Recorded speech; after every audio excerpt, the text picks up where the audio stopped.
시청자 여러분 안녕하십니까? 8월 27일 경제현장 오늘 시작합니다. 오늘 코로나19 신규 확진자가 441명 나왔습니다. 방역당국은 오늘 브리핑에서 사회적 거리두기 3단계 격상 가능성을 열어두고 속도 있게 논의하고 있다고 밝혔는데요. 쉽게 선택할 수 없는 길인 만큼 방역당국의 고민은 깊어지고 있습니다.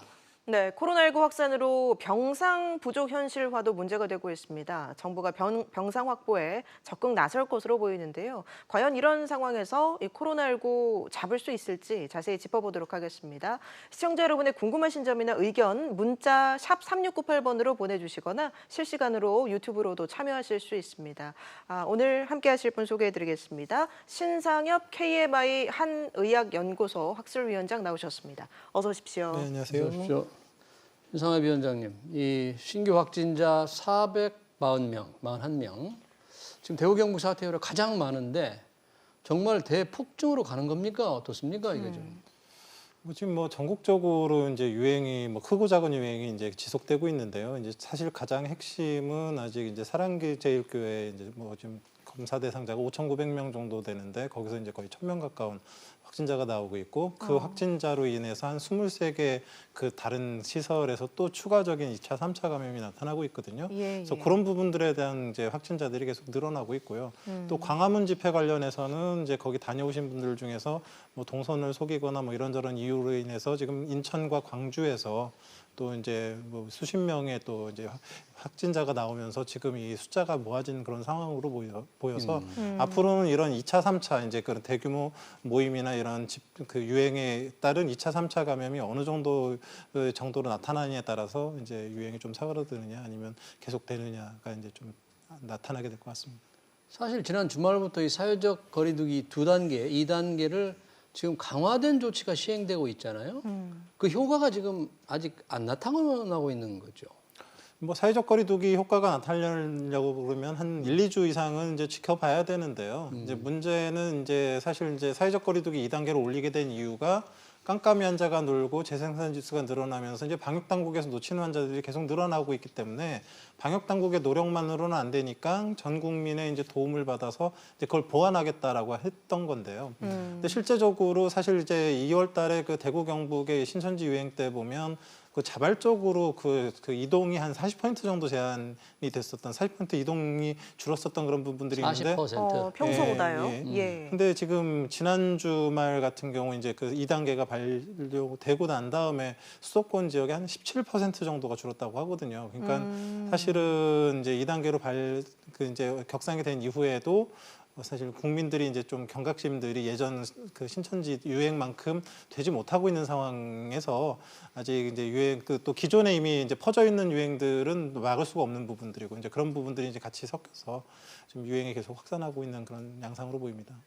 앞서 그러니까 감염 경로가 불분명한 깜깜이 환자가 늘고 있다고 하셨는데 지금 최근 2주 동안 600명대 깜깜이 환자가 나오고 있다고 합니다. 전국으로 또 곳곳에 지금 깜깜이 환자가 퍼지고 있는 것도 문제인데 그럼 이런 경우는 감염 경로를 어떻게 파악을 하게 될까요? 지금 깜깜이 환자가 나타났다는 얘기는 방역 당국에서 어쩔 수 없이 놓쳤다는 얘기거든요. 그 만약에 확진자가 딱 발견되자마자 빨리 가서 역학조사를 해서 주변의 접촉자들 위험한 사람들을 다 또 그 이제 격리를 다 시켰다 그러면 사실은 그분들은 이 확진자로 인한 그 경로를 알 수 있는 환자들을 이제 대부분 찾아낼 텐데 지금 어디서 어떻게 진행되는지 모르는 그런 무증상 감염자들로 인해서 특히 집회 같은 데 참석해가지고 본인 증상도 없는 상태에서 개별 지역사회에서 감염된 사람들이 나타나다 보니까 사실 그 감염 경로 찾아내는 것 자체가 거의 불가능한 상태고 이런 결국은 방역 당국에서 찾아내서 격리하기가 불가능하니까 지금 그 정은경 본부장이 지난 주말에 그랬거든요. 제발 주말에 집 밖으로 나가지 말아달라. 이게 무슨 말이냐면 본인도 위험하고 다른 사람들도 또 어떤 위험이 있을지 모르니까 자가격리를 해달라는 의미랑 같은 말이거든요. 그러니까 사회적 거리두기를 증가했는데 우리가 2단계로는 올려놨지만 제발 주말에 이동하지 않고 집에 계셔서 자가격리를 해주십시오. 사람들을 만나지 않으면 사실 감염되지 않을 거 아닙니까? 감염시키지도 않을 거고 혹시라도 확진자라 할지라도 그러니까 그런 부분들을 지금 강조한 부분들이 있었는데 지금 충분한 그런 효과가 나타나진 않았다라는 그런 상황인 것 같습니다. 지난 주 초에 그 오명돈 중앙임상위원회 위원장이 한 200명대 이틀 되니까 한풀 꺾였다 이런 표현을 썼거든요. 지금 하루 이틀 만에 지금 바로 400명대로 됐는데 도대체 그런 판단은 어떻게 이루어졌을까요? 뭐 중앙임상위원회 같은 경우는 이제 사실은 뭐 이게 방역을 담당하시는 분들이 아니라 환자 치료에 대한 부분들에 대해서 이제 그런 담당하고 이제 이런 것들을 이제 그 정책 결정에 이제 도움을 주시는 분들이기 때문에 사실 지금 당장 문제가 되는 게 이제 의료 시스템 붕괴 아닙니까? 지금 거기에 이제 그 중앙임상위원회가 나타나서 이렇게 나오셔서 이렇게 말씀을 하시는 이유가 우리가 어떻게든 지금 중증 환자 볼 수 있게 노력을 하고 있다 이런 거를 말씀하시는 거잖아요. 그러니까 제발 이제 200명대로 줄었는데 더 줄었으면 좋겠다는 이제 희망적인 그런 말씀들을 하신 것 같고요. 이제 이런 400명대가 사실 며칠만 더 가도 지금의 의료 시스템으로 감당하기 어려운 상황들이 오기 때문에 어찌 보면 그런 것들이 더 줄게 노력해달라 이런 당부의 그런 말이 같이 그런 의미가 같이 섞여 있었다고 봅니다. 예. 지금 환자가 급증하고 있는 상황에서 병상 확보가 비상인데 지금 의료계는 이틀째 집단 휴진 중입니다. 정부와 뭔가 합의점을 찾기도 어려워 보이는 상황이고 강대강 대치를 이어가고 있는데 지금의 상황 어떻게 보십니까? 결국은 이제 강대강을 풀지 않으면 모두 다 피해를 볼 수밖에 없는 상황으로 보이고요. 뭐 어떻게든 이제 잘 협상이 잘 체결이 돼서 모두 다 복귀하고 또 치료도 잘 받을 수 있고 국민들은 이런 상황이 오기를 바랄 뿐입니다. 지금 의료 공백이 우려되고 있는데 지금 현장 상황은 어때요? 뭐 지금 제가 현장 상황을 뭐 정확하게는 알 수는 없지만 일단은 예. 지금 전공이나 전임의의 상당수가 병원을 이탈해 있는 상황이기 때문에 사실 이제 필수적인 의료에 있어서 이제 공백이 어느 정도 나타날 수밖에 없기 때문에요. 뭐 코로나19의 환자를 보는 게 문제가 아니라 사실 병원에는 그보다 더 많은 또 이제 중증 환자들이 많이 있기 때문에 이제 이런 문제가 생기지 않도록 빨리 이제 협상을 해서 모두가 이제 만족할 만한 결과들이 나타났으면 좋겠습니다. 오늘 그 문재인 대통령은 전투를 치르는 병사가 전장을 이탈한 거다. 이런 표현을 썼더라고요. 의료계 집단 휴진에 대해서. 근데 의료계에서는 전투를 치르고 있는데 왜 등 뒤에 칼을 찌르느냐. 뭐 이렇게 또 반론을 제기하던데 상황이 뭐 이렇게 해서 해결될 것 같습니까? 글쎄 뭐 지금 뭐 제가 그 속사정을 정확하게 알 수는 있는 그런 입장은 아니지만 결국은 뭐 그 진짜 강대강 대치로는 아무 문제도 해결이 되지 않을 그런 상황으로 보이고요. 각자 이제 자리에서 어느 정도 협상을 해서 다 돌아올 수 있게 그냥 잘 만들어 주셨으면 좋겠습니다. 알겠습니다. 지금 뭐 전국 곳곳에서 확진자가 나오고 있기 때문에 어디든 안전지대는 없다라는 생각이 드는데요. 집에 머물라고 하지 않습니까? 근데 집도 정말 안전한가라는 의문을 들게 하는 한 사례가 최근에 이제 서울 구로구 아파트에서 집단 감염이 나오고 있는 거예요. 이게 그러니까 층은 달라도 같은 라인에서 확진자가 나오고 있는 거 봐서 혹시 환기구를 통해서 바이러스가 전파된 거 아니냐? 이런 의문도 나오고 있거든요. 어떻게 보십니까? 그래서 뭐 환기구를 통해서 전파됐을 가능성은 사실 뭐 거의 없다고 생각을 합니다. 왜냐하면 이제 코로나19 바이러스가 굉장히 큰 바이러스고 대부분은 이제 호흡기 비말을 통해서 외부로 나오게 됩니다. 근데 이게 뭐 만약에 뭐 바이러스가 자기 자력이 있어서 막 움직여 다닌다거나 뭐 이런 능력을 갖고 있다라고 하면 뭐 비어 있는 공간이나 이런 통로를 통해서 이제 이동을 할 수 있겠지만 사람이 기침을 암만 세게 해도 2m 이상을 못 날아갑니다. 거기에 이제 공조 시스템, 뭐 바람이 불거나 에어컨이 있을 때 좀 더 멀리 날아갈 수 있는 그런 수준인데 그게 층 이동을 해가지고 그런 힘을 받을 수는 없거든요. 바이러스들이. 그리고 바이러스는 외부에 노출되면 그 벽에 붙으면 움직이질 못하고요. 그리고 금방 사멸하게 되기 때문에 대규모의 감염을 유발할 수가 자체가 이 공기 시스템 가지고는 굉장히 어려운 얘기고요. 그것도 층간을 넘어다니는 얘기는 어려운 얘기고요. 그러니까 대부분의 이렇게 뭔가 이제 밀접한 접촉한 이력이 없는 경우에 이런 대규모 유행이 나타나는 경우는 접촉 감염입니다. 그러니까 공통 매개물이 있는 경우들이 대부분이고요. 예를 들면 옛날 사스 때도 이제 홍콩 메트로폴리탄에서 같은 층 버튼을 눌렀던 사람들이 전부 다 감염이 돼서 이제 감염이 됐던 적이 있거든요. 그러니까 그 안에 아마도 그 걸린 사람들이 같이 사용하게 된 무슨 뭐 손잡이든지 안에 뭐 시설물이든지 뭐 하여튼 현관에 무슨 다른 물품이든지 뭐 이런 것들이 있을지 않을지 이런 것들을 한번 좀 찾아봐야 될 것 같고요. 그 뭐 공기나 뭐 그 공조 그 지금 그 뭐 배기관 이런 부분들로 인해서 생겼다고 보기는 좀 어렵습니다. 그러니까 구로 아파트 경우에도 환기구는 아닐 것 같다 그런 얘기죠. 그럼 뭐 엘리베이터라든지 뭔가 하여튼 접촉물이 같은 경우 한 라인이기 때문에 환기구로 하고 단정 짓는 건 조금 문제가 있다 이런 얘기네요. 그러니까 층이동을 해서 바이러스가 움직여될 만한 동력을 갖고 있지를 못합니다. 네. 바이러스는 기침을 해도 2m밖에 못 날아가는데 거기를 뭐 환기구를 계속 이렇게 해서 무슨 층위를 이동하고 내려가고 그러기 어렵거든요. 그리고 실제적으로 역학조사를 해봤다 그러면 그런 얘기를 하지 않을 것 같습니다.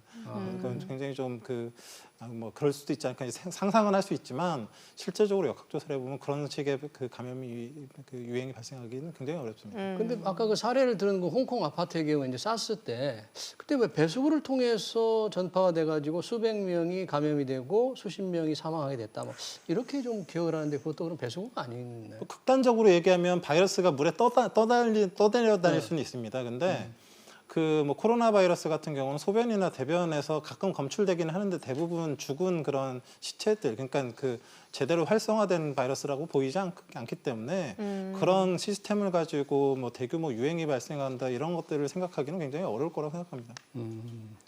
지금 교회에서 계속 지금 확진자가 지금 확산되기 때문에 많이 나오기 때문에 문제인데 8월부터 생긴 신규 확진자의 절반이 이제 교회라고 그래요.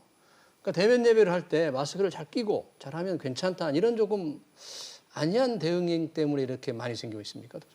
대면 예배를 할 때 마스크를 잘 끼고 거리 두기를 했다 그러면 아무 발생을 잘 안 했겠죠. 근데 결국 코로나19는 산밀의 환경에서 마스크를 벗고 오랜 시간 얘기를 하거나 같이 식사를 하는 과정에서 이제 많이 발생을 할 수밖에 없는데 결국은 사람들이 주기적으로 계속 가서 같이 뭐 밥을 먹고 이런 그런 대표적인 공간 중에 하나가 교회인 걸 수밖에 없거든요. 어찌 보면 어떤 거를 이렇게 주기적으로 잘 가지 않기 때문에 많은 사람들이 그래서 결국 그 교회가 어찌 보면 이런 코로나19에 있어서는 좀 취약한 부분들이 있을 수밖에 없는 그 상황이라고 생각합니다.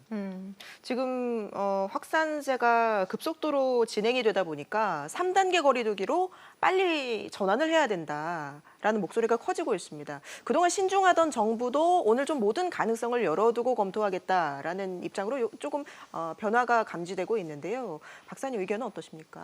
그 3단계 거리두기 같은 경우는 지금 뭐 일부 이제 감염 전문가들은 뭐 진즉에 해야 되는데 늦었다라고 얘기를 하고 있고요. 또 정부 당국에서는 진즉에 하고 싶어도 지금 경제 때문에 못 하는 상황이거든요. 근데 사실 여기에 키를 쥐고 있는 건 국민입니다.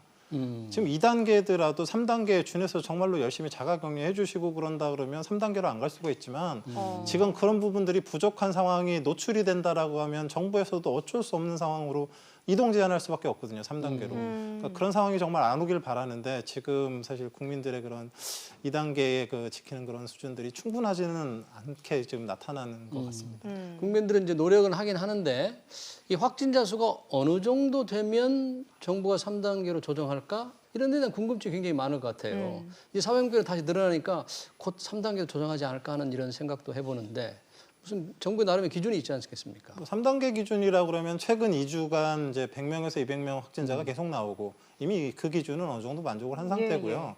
그 일주일 이내에 환자 수가 2배가 되는 상황이 2번이 반복이 되는 그 더블링이라고 그러는데 사실은 여기 방역 당국 입장에서는 더블링이라는 말을 갖다 하고 싶지도 않을 겁니다. 그러니까 일주일에 2번 정도 환자가 2배가 나타났다는 얘기는 방역 완전히 망가졌다는 얘기거든요. 뚫렸다는 얘기거든요. 그러니까 그건 정말로 있어서는 안 되는 그러니까 그런 상황까지 왔을 때야 3단계를 하겠다는 어찌 보면 굉장히 보수적인 그런 그 지표이기 때문에 실제적으로 이제 감염 확산이 우려가 되는 경우에는 사실 이 기준이 중요한 게 아니라 선제적으로 올려야 될 상황이 올 수도 있습니다. 네. 그동안에 이 K방역이 굉장히 성공했다는 게 이제 국제사회 평가인데 이 정도만으로도 K방역 성공에 대한 빛이 많이 바랬겠네요. 지금 대면 평가가. 뭐 K 방역 저희가 어찌 보면 이제 경제와 이제 방역을 갖다 잘 조화를 이루어지 않았습니까? 사실은 이제 지금 본격적인 시험대에 오른 거죠. 뭐 이제 원하든 원하지 않았던 이제 어떠한 대규모 유행이 발생을 했고 이게 이제 전국 단위의 이제 유행으로 나타났기 때문에 지금 2단계든 3단계든 이런 정책 결정을 통해서 또 앞으로 어떻게 풀어나가느냐가 진짜 이게 진짜 성공이냐 아니냐를 이제 판가름하게 될 수밖에 없을 것 같습니다. 예. 네. 지금 수도권에 남은 중환자 병상이 얼마 되지 않는다고 하는데 대책이 필요할 것 같습니다. 어떤 게 필요합니까? 지금 이제 결국은 부족 환자원을 잘 재활용할 수밖에 없습니다. 지금 문제가 그 과거 이제 신천지 대유행 때는 60대 이상 어르신이 13%밖에 안 됐어요. 근데 지금 뭐 일상적인 전 국민 지금 확진자 중에 그 30% 이상이 60대고요. 지금 사랑제일교회나 광화문 같은 경우는 40% 이상이 60대 이상의 어르신들이거든요. 예. 근데 이분들 중에 상당수는 이제 그 중증 환자 치료 병상이 필요한 분들이고 실제로 지금 급격하게 그 중증 환자분들, 위중 환자분들이 늘어나고 있는 상황이기 때문에 결국은 꼭 필요하지 않은 그런 분들은 어찌 보면 나중에 가면 집에서 자가 치료하셔야 될 수도 있는 상황이 벌어질 수도 있지 않을까 이런 생각이 듭니다. 병상 부족 때문에 그런 일이 생길 수 있다 이거죠. 어. 네. 사실 국민들이 이제 자발적으로 3단계에 준하는 역할을 해야 된다고 하는데 이 솔선수범해야 될 지도층들, 예를 들면 국회의원들이 그렇게 질의하는 걸 보니까 마스크를 벗고 하는 경우가 많더라고요. 뭐 좀 실명을 좀 들자면 권은희 국민의당 의원, 이원욱, 진선미, 소병훈 민주당 의원, 이철규 통합당 의원. 이래서 어떻게 이 솔선수범할 수 있는 분들이 이렇게 하다 보니까 문제가 너무 크지 않습니까? 그 뭐 이제 결국은 뭐 이렇게 이제 사회 지도층이나 이런 분들은 이제 뭐 본보기가 돼야 되는 부분들이 있겠죠. 뭐 그게 뭐 어떤 감염을 일으킨다기보다는 아 저분들도 저렇게 하니까 우리도 좀 이렇게 같이 해야 되겠다, 따라 해야 되겠다, 뭐 이런 것들에 대한 그런 이제 기준을 좀 제시해 주시는 부분들, 좀 그런 부분들 좀 신경 써 주셨으면 좋겠습니다. 우리 마스크의 중요성 아무리 강조해도 지나침이 없는 것 같은데 뭐 방금 뭐 국회의원 말씀도 하셨지만 뭐 의원이 또 망사 마스크를 써서 이게 뭐 차단 효과가 있냐 없냐를 두고서도 또 논란이 있었잖아요. 마스크를 사용할 때 이런 부분 좀 유의할 필요가 있다라는 점 말씀해 주실까요? 결국은 이제 지금 크게 사용할 수 있는 마스크는 이제 그 보건용 마스크 중에 이제 KF94랑 80 마스크가 있고요. 지금 이제 정부에서 이제 여름철 대비해서 또 만들어 놓은 비말 차단 마스크가 있습니다. 근데 이제 KF94나 이런 80 마스크 같은 경우는 방수가 되질 않습니다.